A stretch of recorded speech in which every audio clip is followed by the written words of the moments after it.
Suomen mainiot ehdokkaat kertoneet niitä keskustan tavoitteita, joita tuossa kakkarassa, joka Annikan pöydällä on kuvattu hyvin. Ja oikeastaan mä voisin omalta osaltani esitellä itseni niin, että mä tunnen aika paljon juuri tämän Kosken tapaisia paikkakuntia.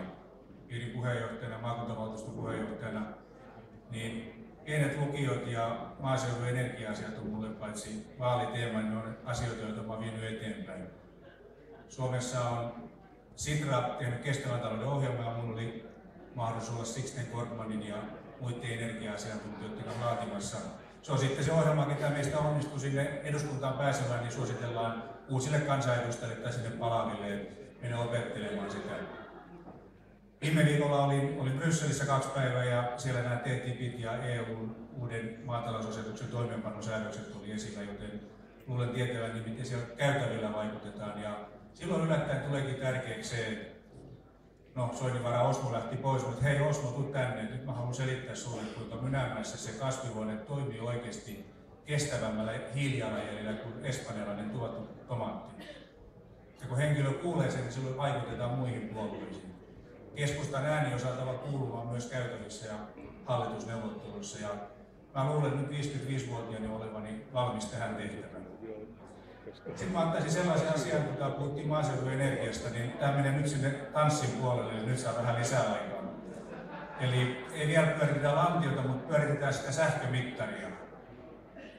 Mun tavoitteena on saada nettomittarointi Suomeen. Haluan siihen muiden puolueiden edustajia mukaan, mutta myös keskustalinjauksiin. Ja kun kesällä se aurinko paistaa aurinkopaneeleja oikein voimakkaasti, se nettomittari pyörii väärinpäin. Ja lukema ottaa laskua pois. Ja kun tulee tällainen syksy, talven selkä ja se alkaa ottamaan verkkovirtaa sisäänpäin valtakunnan verkosta, niin se pyörii toisinpäin. Ja sitten se pysäytetään. Ja katsotaan luku, että oletko sähkön pientuottaja vai ostatko sähköä. Ja tämä olisi maatiloille erittäin merkittävä asia, että tähän päästäisiin. Toinen, mä olen antanut Kyöstille, jos alalahja käytät sitä kotona, on liikunta. Ja liikunnassa voi olla ihan hulluja ideoja, koska tämä on ilta ja tuo Aimo sanoi, että laitatko Pekka meidät kyykkyyn, niin nyt se laittaa meidät kyykkyyn. Jollette halua nostaa ylös ja tehdä, niin mä teen sen mallisuorituksena sitten salaa kotona teette. Nimittäin Meksiko on maailman toiseksi lihavin kansa ja heidän pääkaupunki Meksiko City on päättänyt antaa ilmaisen bussikyydin kaikille. Ja kun menee bussiasemaan sellainen laite, joka mittaa kyykkyyn menoja. Ja mä käytän viimeisen puoli minuuttia, jos mä menen nopeammin kuin Tamminen eilen telkkarissa, niin katsotaan kuinka se käy.